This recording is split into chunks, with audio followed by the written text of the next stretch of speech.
दोस्तों, भारत मूल की निमिषा नाम की लड़की जो 2011 में यमन जैसे देश में अपनी नौकरी करने के लिए जाती है, तो क्यों बाद में यमन सरकार ऐसा क्यों मजबूर हो जाती है कि उस लड़की को सीधे फांसी की सज़ा दोस्तों सुनाती है। क्या उस लड़की ने ऐसा क्या गुनाह कर दिया था कि यमन की सरकार को दोस्तों उसको फांसी पर चढ़ाने के लिए मजबूर कर दिया।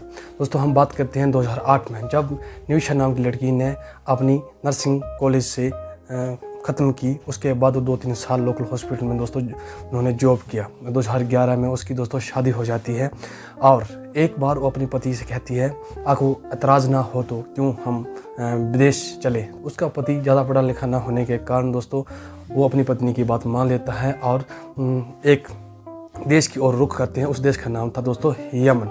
दोनों ही दोस्तों मिलके वो यमन की राजधानी सना में दोस्तों पहुंच जाते हैं और दोनों मिलकर वहाँ पति को तो ज़्यादा नौकरी नहीं मिल सकी, वो वहाँ पे गाड़ी चलाने लगे और निमिषा नाम की लड़की जो थी वो हॉस्पिटल में दोस्तों काम करने लगी। सब कुछ अच्छा बढ़िया चल रहा है। 1 साल बीतने के बाद जब दोस्तों उसके घर में एक छोटी सी बेटी पैदा होती है, तो अब उन दोनों में से किसी एक को बेटी की परवरिश करनी थी और एक को दोस्तों काम करना था। तो उसके पति ने फैसला किया कि वो बेटी परवरिश करेंगे और जो निमिषा नाम की लड़की थी वो दोस्तों अपने काम पर करने लगी। सब कुछ अच्छा बढ़िया चल रहा था और इसी दौरान दोस्तों उसके घर पे एक आर्थिक संकट आ जाता है। इतने हालात बुरे हो जाते हैं और बीच में उसका पति अपनी पत्नी से कहता है, अगर आप बुरा ना माने तो क्यों ना मैं अपने देश यानी केरला में अपने गांव दोस्तों लौट जाता हूं। तो ठीक वैसे ही हुआ और अपने वो देश अपनी छोटी सी बेटी को लेके अपने गांव केरला वापस आ गए।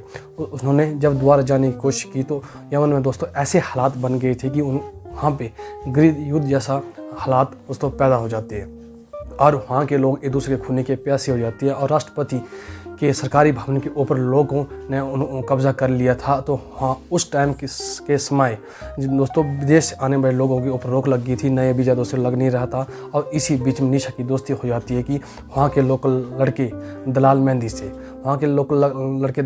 से दोस्तों एक बार वो बात करती हैं, अगर हम अपना खुद क्लिनिक खोल दें तो हम बहुत से पैसा कमा सकते हैं। तो ये फार्मूला जो है उस लड़के को बहुत पसंद आता है और वो लड़का कहीं से भी पैसे इकट्ठे करके दोस्तों वो क्लिनिक ओपन करते हैं।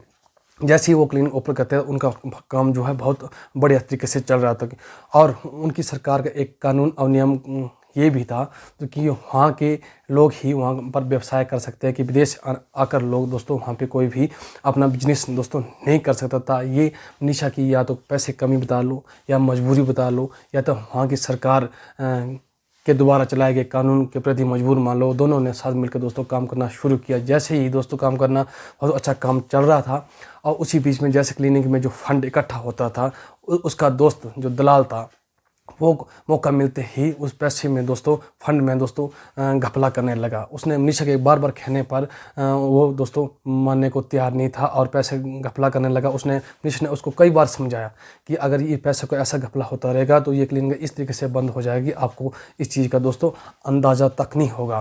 परंतु वो नहीं मान रहा था और बार बार वो पैसे घपला कर रहा था। इसी बीच में उनको आपस में दोस्तों बहुत लड़ाई झगड़े होने लगे और इसी दौरान उनके लड़ाई झगड़े यहाँ तक बढ़ गए दोस्तों कि वहाँ आपस में वो कभी भी मिलते थे तो लड़ाई झगड़ा उनका होना दोस्तों शुरू हो जाता था। और ऐसे करते करते दोस्तों इस झगड़े के बीच में और निमिषा नाम की लड़की ने क्लिनिक पे अपना ध्यान देना दोस्तों बंद कर दिया, जिससे क्लिनिक पे बहुत दोस्तों नुकसान हुआ। उनको पैसे का भी दोस्तों बहुत नुकसान हुआ, जिससे जो दलाल था उसका दोस्त जो दलाल मेहंदी था उन्होंने नशीली दवाई लेने का प्रोसेस शुरू कर दिया, यहाँ तक कि वो ड्रग भी दोस्तों लेने लगा। और इसी बीच में झगड़ा दोस्तों बढ़ने लगा। इस मामले में झगड़ा बढ़ने के कारण दोस्तों दलाल नाम के मेहंदी का जो लड़का था उसे निमिषा का पासपोर्ट है वो दोस्तों छीन लेता है और उसको गुलामी जैसी ज़िंदगी जीने के लिए दोस्तों मजबूर कर देता है। कई बार दोस्तों कहा जाता है कि कई बार वो अपने 5-6 दोस्तों को अपने घर में ले आता था और वो चाहता था कि इससे वो छेड़छाड़ करे दोस्तों और छेड़छाड़ करे, परंतु निमिषा को सब ठीक अच्छा नहीं लगता था। उसने कई बार बोलने पर फिर वो दोस्तों मानने के लिए तैयार नहीं हुआ।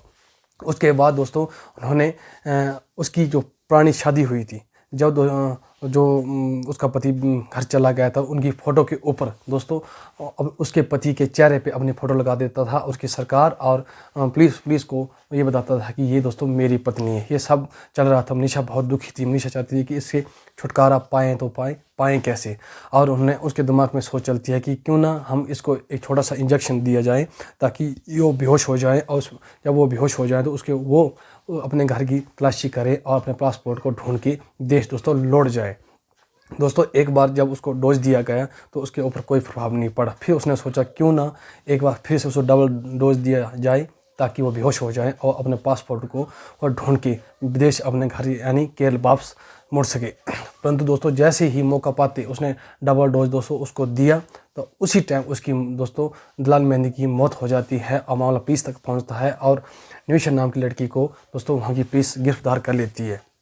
उसके बाद दोस्तों ये छानबीन में ये पता चलता है और मनीषा खुद इस गुनाह को कबूल कर लेती है और कहती है कि जब मैंने उसको डबल डोज दिया था बेहोश करने के लिए तो उस टाइम उसकी मौत हो जाती है। और दलाल मेहंदी के घर वाले ने भी उस लड़की के ऊपर एफआईआर दर्ज दोस्तों करवा देते हैं।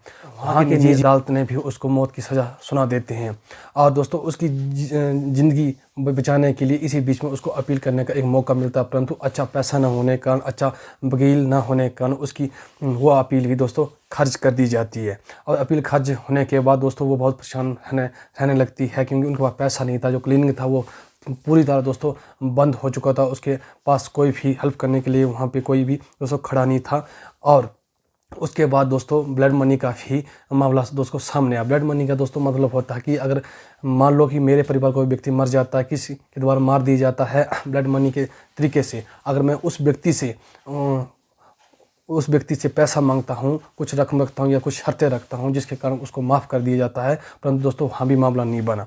उसके जो पति जो हमारे देश केरल में रह रहा था, उसने भी क्राउड फंड जुटाने की कोशिश की। उन्होंने 1 करोड़ समथिंग कुछ पैसे मांगे थे, परंतु वो समय पे ये पैसे भी नहीं दे सका और मामला दोस्तों आगे नहीं बन सका।